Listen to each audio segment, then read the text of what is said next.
Welcome. My name is Juliet. It's a beautiful rainy summer afternoon, and we're going to talk about some books together. I run a lesbian book club out of my bookstore. It is affectionately called the Book Club. I don't know if I'm allowed to say that on here. We'll figure it out later. We read books of all genres with a focus on lesbian, trans, and gender nonconforming stories. The tagline for the book club is you don't have to be a you just have to read the book. We have people of all identities who come. It's not just lesbians. I feel like I should make that clear. It all began with this beauty. 7-8 months ago, my dear friend Claudia and I decided that we were going to read Stone Butch Blues together. And Claudia was like, wouldn't it be so cool if we got a bunch of dyke together to read it with us? And I was like, if there's one thing I know how to do, it's run a book club. My poetry book club had already been running for about 2 years at that point. So I was like, I'll make it happen. Posted a little Instagram flyer. And very quickly, we had so many RSVPs that I could no longer host it in my apartment. There were too many people coming. Me and my boss were in the process of opening our bookstore, which is now open and thriving, the Stacks bookstore in Savannah, Georgia. But at that point, it was still under construction, and so I had nowhere to host it. And she offered to let me use her backyard, and I was like, oh my God, that'd be perfect. She has a beautiful fire pit. It was great. She lives with her mother, who's quite a bit older than us, and she was explaining to her mom that we were going to be using it. And she was like, yeah, Juliet's book club is going to be in the backyard this weekend. And her mom was like, oh, that's nice. And she was like, it's a lesbian book club. Like, it's a book club for lesbians. And her mom goes, oh, do they want to use the hot tub? I love that woman. We did not use the hot tub, unfortunately. But we did read this book. If you don't know, Stone Butch Blues is written by one of the greatest activists of the 20th century, Leslie Feinberg. Leslie Feinberg made this book public domain. I'm not entirely certain if she made it public domain at the end of her life, or if it had been public domain the whole time. It is available for free as a PDF on her website. And so when anyone RSVP'd, I was able to send them a free copy of the book, which was an awesome way to get things started. Despite it being public domain, just like Dracula or Frankenstein, there are no publishing houses that are printing this book. I have a physical copy because I bought this from a pay-per-print site that was already uploaded with the PDF. But original copies of this book when it was being published, I forget the name of the publishing house that originally published this. They ended up going under, I think, in the 90s. Firebrand Books. Oh, yeah. Oh my God, I think they also published the book that I'm reading right now. I'll get to that later. Copies that were originally published by Firebrand are few and far between, super hard to come by, and very expensive. So I use this one. This book has a trans hero named Jess, and it really is just a story about being a lesbian and being trans in the 70s, 80s, and 90s in New York City and in upstate New York. And when I hear people talk about this book on the internet, they always say, know your history. Like, read this book so you know your history. And I went into it thinking naively, I do know my history. Like, I grew up in New York. Like, I know what it's like to be gay in New York. I didn't know shit. I didn't know anything, actually. This just really put a lot of things into perspective for me. And after reading this, I spoke to a couple of older queer women in my life and asked them, like, why didn't you tell us, like, that things were so bad? They were both like, it was a hard time. We don't like to talk about it. But we need to know. You need to, if you're queer, you need to read this book. I do hear a lot of people say that they are reluctant to read this book or are hesitant to read this book because it's very graphically violent. And I do appreciate that. We all have different tolerances. I'm kind of the mind that if my butch elders in the 80s and 90s lived through it, then I can stand to read about it. And I'm really, really glad that I did. I mean, it is disturbing. Like, there are parts of this book that are disturbing, but there are also parts of this book that are so full of joy and love and friendship and community and passion. And it, like, truly is a hero's journey. It's a whole saga. Every page was better than the last. I cannot recommend it enough. Oh, also, I have heard some confusion about this. It is fiction, but it's kind of like a Romana Clef. Like, it is very heavily inspired by Leslie Feinberg's real experience. And it was a wonderful first meeting. Like, we all had so much fun. It was a beautiful night. We had a great discussion. All of my best friends were there. It was amazing. It kicked off what has been like one of the most fulfilling projects of my life so far. The second book I don't have a copy of because it's on loan, but it was In the Dream House by Carmen Machado. I was really excited to choose this book for the club because I had read it previously and it was one of the best books I have ever read. In the Dream House is a literary memoir about the author's experience in an abusive relationship with another woman. And it's told in literary vignettes that call to different storytelling motifs. There's a vignette that is in the style of a stoner comedy. There are vignettes that are poems. There are vignettes that feel kind of like political essays. There's a choose your own adventure story in the middle of the book, which was a stroke of genius. The way that she used it was just brilliant. Carmen Maria Machado is brilliant. I'm not going to get into it at all, but around the time of us reading this book, there had been very public instances in our community of abuse between queer women. I had been feeling really frustrated because I felt like we had no language with which to talk about it, you know? And I feel like reading a nonfiction book about abuse between queer women with my community of queer women and being able to talk all night about it was really healing. It kind of gave us the words, you know what I mean? In February, we read our first genre fiction book, The Deep by River Solomon. This is an Afrofuturist mermaid story that is based off of the song The Deep by Clipping. This story imagines a magical future for enslaved pregnant African women who were thrown overboard their slave ships. And it imagines their descendants as very mermaid-esque creatures that live in the bottom of the ocean. One thing that I thought was really interesting about this book is that a lot of it, all the scenes that take place underwater, take place in complete darkness. The characters use echolocation, and that was kind of dividing between our group. Half of our group felt like it made it harder to visualize and harder to step into the story. And for the other half, it was really vivid. They could feel the pressure of the deep ocean. In this world, there is always one member of the Wajinru, that's what they're called, the mermaid creatures, who is tasked with holding all of the memories of their entire community and their entire community's past, and only shares the memories with everyone else once a year. The main character, Yetu, is the girl tasked with holding all of the memories. I forget what they call her, if it's the archivist or the historian, but she becomes overwhelmed with the horror of their ancestors and kind of abandons post, and then comes back to a people who are so... Actually, I'm not going to spoil it. Actually, you should just read it. It's not that long. This was one of, I think, the richest discussions that we had at our book club, because it was very split between the people who liked it and the people who didn't. I love it when people don't love a book and they still come to book club, because I want to talk about it. I want to get into a little heated, friendly debate. You know what I mean? Okay, after The Deep, we read another favorite of mine.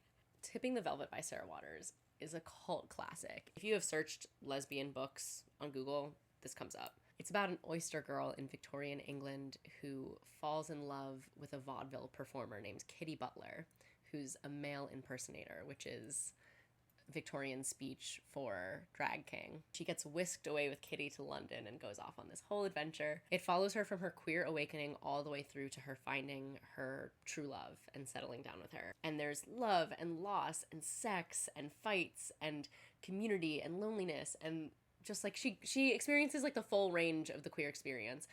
I've read this book 5 times. The first time I read it, I was 17. I was listening to it on a little audiobook while walking around the Castro, which is the gay district in San Francisco.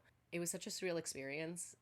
That summer when I was there, it was just empty. There was nobody around, and I was listening to this lively queer scene in my ears and just completely alone in the San Francisco mist. But this was also the first... Was this the first lesbian book I ever read? It might have been. I was really starved for that in high school. I had a really hard time finding anything. But even after, for a long time, this was the only lesbian book I'd ever read that explored gender expression and explored, the gendered experience of being a lesbian in a way that was really nuanced and really, freeing to read. But it's just so good. Even if you're straight as an arrow, I think you would enjoy this book. It's just a great tale. This was one of our biggest meetings yet as well. I think we had 25 people there. In April, we read How to Wrestle a Girl by Venita Blackburn. It's magical realism short stories, and I know a lot of people don't fuck with magical realism. Couldn't be me. It was one of those collections where all of the stories intertwine, so they all really follow one main heroine, particularly in the second half of the book. And it's really clever. There's one chapter that's a quiz. There's one chapter that is a crossword puzzle, and then you get the answer sheet later in the book. This was a story told in a schedule and a log of someone's grief. If you are somebody who enjoys experimental fiction and you enjoy works that play with form, I would bump this one high up on your list. It's really, really good. In May, we read my autobiography of Carson McCullers. Carson McCullers was a fiction writer. She wrote The Heart is a Lonely Hunter, which is a very famous work of Georgia literature. We are in Georgia. My bookstore is in Georgia, so kind of cool that we were able to read about this author. Carson McCullers never wrote an autobiography, and in all of her biographies, her queerness is completely erased. This book came about when Jen Shapland, the author, was working in an archive that had all of her journals and the tapes from her therapy sessions, which is so crazy to me. She had all of her therapy sessions recorded with her therapist, who later became a lover of hers, because she was hoping to use them to write her autobiography later and never did.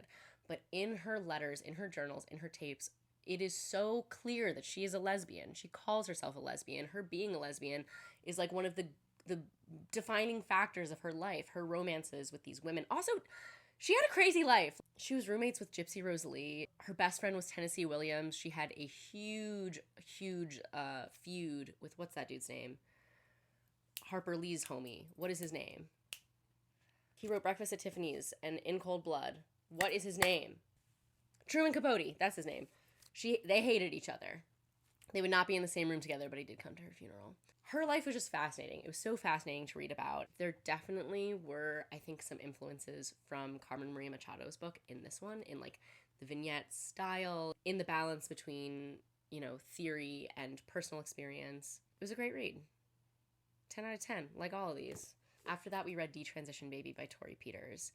There were a couple of book club regulars who came into the shop and told me that they did not finish reading this book because they thought it was too raunchy. It is very sexually explicit and taboo, and that's kind of what I loved about it the most. The story is about an unconventional queer family structure potentially coming into fruition. It's two queer women who were in love, were in a relationship together, wanted to have children, and then separated. One of them detransitioned, decides to live life as a man, accidentally gets his now boss pregnant, and is trying to convince his boss to raise the child with his former partner. More than anything, this is a story about trans womanhood and the desire for motherhood.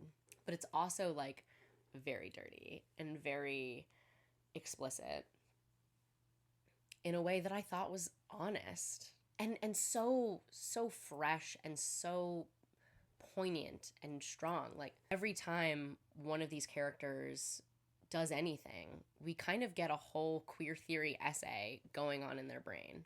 This book is like if the best literary fiction book you ever read was crossed over with a ContraPoints video. It was a New York Times Notable Book of the Year, which is pretty sick. Oh, it was blurred by Carmen Maria Machado. So good I want to scream, she says. It was longlisted for the Women's Prize for Fiction. I'm surprised it didn't win. I'm curious to know what it lost out to that year. The most recent book we read was Lucky Red by Claudia Cravens. This one is a Western. Our story follows Bridget, who, orphaned and alone in the Kansas prairies, kind of just walks until she comes upon Dodge, where a beautiful young woman approaches her and says, "I see you're down on your luck. Have you considered the world's oldest profession?" She finds family and fulfillment and a great job that she loves in the only woman-run whorehouse in Dodge. And her world kind of gets turned upside down when a very handsome, gunslinging woman comes to town riding high on her horse. Spartan Lee. Just kidding. I didn't actually think Spartan Lee was that hot, if I'm being honest.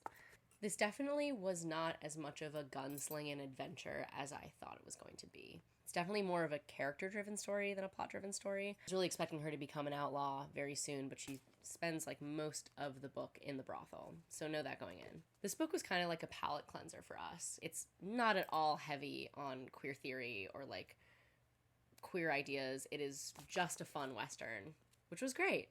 Our next book is back on my shelf. I have two copies. I have the UK version and the US version because a friend originally gave this to me after she did an artist residency in Ireland. She came back and was like, "I just read this. It was the best book I've ever read. You need to read it." And everyone else I know who has read it has said it is one of the best books they've ever read. And it is up there for me. It's definitely 5 stars. This is a horror book. I personally love horror. This book is about 2 wives, one of whom is a marine biologist and has just returned from a deep sea expedition gone wrong. Different. So it's a dual narrative. One, Miri, is taking care of her wife who is like wrong, like is bleeding from her pores, is barely speaking. And the other narrative is Leah in a submarine stuck at the bottom of the ocean. So fucking good. And it is a love story above all else. Oh, this one made me cry at the end, I'm not gonna lie. It's just so, she just loves her wife so much. And I did say that I was gonna mention the book that I'm currently reading. Let me go grab it. Running Fiercely Toward a High Thin Sound by Judith Katz. Last night, I had just finished both my audiobook and Our Wives Under the Sea. And so I was sitting in front of my bookcase late at night, looking for my next read.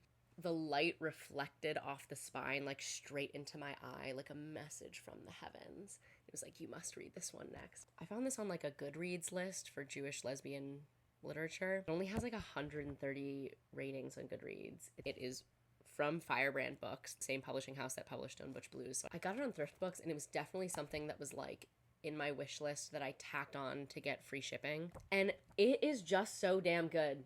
I don't even like know how to talk about it. It's so good. It's about this one very special woman named Nadine Pagan. And it's kind of just the story of her life as told by all of the women around her, by her mother, by her sister, who is also a lesbian, by her girlfriend. I like picked it up last night and I could not put it down. So it's my read for right now. If you're interested in purchasing any of these books, please buy them from your local independent bookstore. Your local booksellers would be happy to order any of these titles for you, except for Stone Butch Blues and Running Fiercely Toward a High Thin Sound. Those are out of print. If you don't have a local independent bookstore, it would mean a lot to me if you would consider buying them from my bookstore, thestacksbookstore.com. We sell physical, digital, and audiobooks, and we ship to all 50 states. And if you plan on getting your books used online, please consider Thrift Books. They're one of the only online used book retailers that is not owned or operated by Amazon. I have no affiliation with them. Thanks again for hanging out. Hopefully 6 months from now, I'll be able to make another one of these videos. And if there's anything else that you guys are interested in seeing from me, let me know in the comments.